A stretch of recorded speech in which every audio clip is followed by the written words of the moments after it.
I had a really good question today. I had someone ask me, Scott, what's the most difficult age you've ever had to teach in Japan? And for that, I want to say, and I'm not going to say this is all the people this age, but my experience, okay? I've taught pretty much all ages in Japan, and the one that was probably the hardest to teach was probably 40-year-old men around 40 to 50 years old, okay? And you're saying, Scott, why that? They're adults. They should, treat the class really professionally, right? Well, they come from an era where it's kind of dishonorable almost to make a mistake in public, and it really shuts them down. So if you teach someone like, a junior high school kid or a high school kid or, even a woman of the same age, if they make a mistake, they laugh about it, they think it's funny, they move on and they continue the class. But a lot of times the problem I ran into with, that age of male was that as soon as they made a mistake, they got super embarrassed or angry and would just shut down and not speak for the rest of the class when I would teach in a group. Now, if I taught them solo, man on man, then they were okay if they made a mistake. But if they did it in front of a class, wow. Okay, they just shut down, and there was nothing I could do to turn them back on either. I always let my classes know it's totally okay to make mistakes. I mean, I make mistakes in Japanese all the time.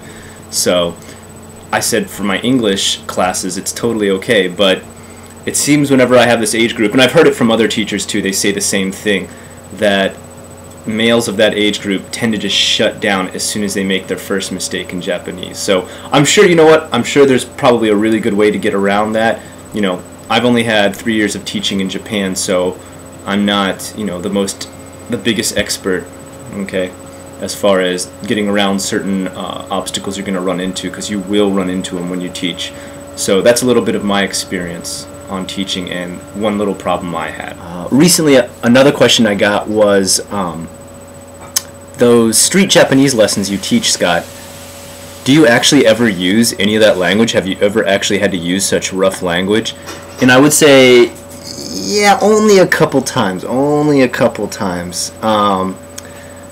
I guess one example of when I had to use it one time was my friend and I were walking home from a club. It was pretty late at night, maybe about 1 or 2 a.m. We were walking home. It was the end of our night.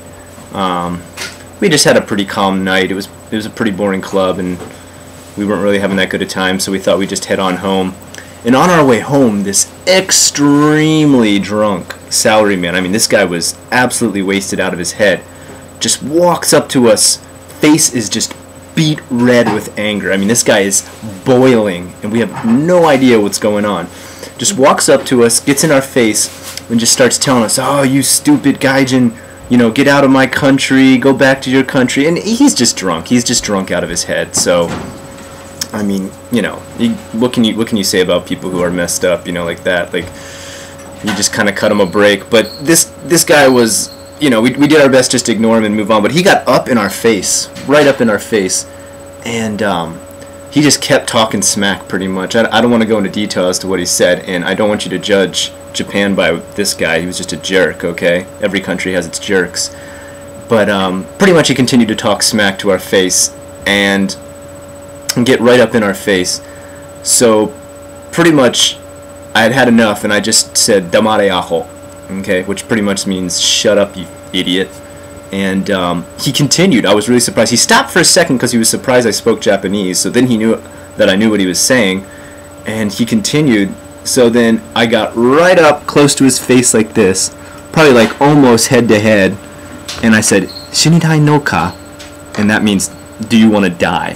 And at that point he put his tail between his legs and whimpered off, and didn't really continue after that. He was a little bit more scared because when we went head to head, maybe he was about here on me. So that's one experience where I actually did have to use that language, where I did not want to get into a fight. I'm not the kind of guy who starts a fight, but I know I can shut people down with words, and that's a better way to just do it. Alright, our last part for today is a question I just want to answer that a lot of people ask, and that was, why don't you talk a lot about your personal life on YouTube?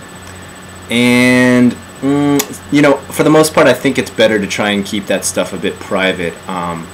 There have been instances where, gaijin on here talking about their life in Japan have actually had their job called by a person living in Japan, and you know, they speak about how they don't like what they're saying on YouTube and try to get them fired from their job. So there's a reason right there. Not that any of my viewers would ever do that. I don't think any of you are so malicious, but you know, it's probably just a safety net for myself to go ahead and have a bit of privacy on here.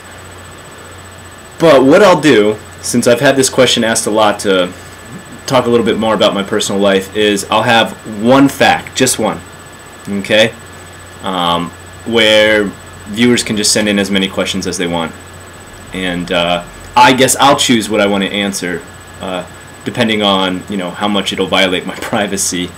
You know, don't ask things like, where exactly do you live, you know, what's the name of your job. Of course I'm not going to answer stuff like that. You know, what's the number on your gaijin card. Okay, yeah, definitely not going to answer stuff like that. But you know, I'll leave it open. I'll leave it open to the forum of viewers who I thank you for watching everything, and you know, for that I'll go ahead and do an FAQ on that eventually. I'm not saying it's going to be the next FAQ, probably far in the future, I don't know, but I'll start taking questions on that if you have any things like that. Okay, that's about it for our FAQ today. Continue along with questions. One thing I gotta ask my viewers, I'm still waiting for, is more things you want to learn from my street Japanese lessons. Okay, I'm still getting loads of questions about Japan, which makes it really easy to make these, but I want more stuff. You know, I can make lessons. It's really easy for street Japanese. I know a lot of that stuff, and I can keep making the lessons, but to mold this more for my viewers, what do you want to learn? Not do you just let Scott teach whatever he wants, okay? Alright, thanks again for watching.